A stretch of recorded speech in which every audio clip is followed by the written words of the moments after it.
Hi friends, welcome back to my channel.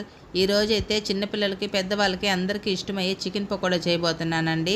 ఇది చాలా అంటే చాలా టేస్టీగా ఉంటుంది. చూడండి, ఒక బౌల్లో చికెన్ వేసుకోవాలి. కారం, పసుపు, ఉప్పు, ధనియాల పొడి, కొద్దిగా సాల్ట్, చికెన్ మసాలా, గరం మసాలా వేసుకోవాలండి. అల్లం వెల్లుల్లి పేస్ట్, ఫుడ్ కలర్ చాయిస్ అండి, మీకు ఇష్టమైతే వేసుకోవచ్చు, లేదంటే లేదు. కార్న్ఫ్లోర్, ఒక ఎగ్ తీసుకోవాలండి. ఎగ్ మొత్తము మిక్స్ చేయాలి. 1 అవర్ అయితే అలాగే ఉంచాలండి, అప్పుడు మొత్తం ముక్కకి పడుతుంది ఎగ్గు, సాల్టు, కారము అంతా. చూడండి, డీప్ ఫ్రై చేసుకునే దానికి కొద్దిగా అయితే ఆయిల్ వేసుకోవాలి. ఎక్కువ వేసుకోవద్దు, ఆయిల్ అయితే దేనికి యూజ్ చేయం కాబట్టి కొద్దిగా వేసుకోండి, మళ్ళీ పాడైపోతుంది. చూడండి, డీప్ ఫ్రై చేస్తున్నాను. ఇది చాలా అంటే చాలా టేస్టీగా ఉంటుంది. మా ఛానల్ కనుక నచ్చినట్లయితే సబ్స్క్రైబ్ చేసుకోండి ప్లీజ్. మీరు ఎంకరేజ్ చేస్తేనే కదా మేము చేయగలుగుతాము. సూపర్గా ఉందండి.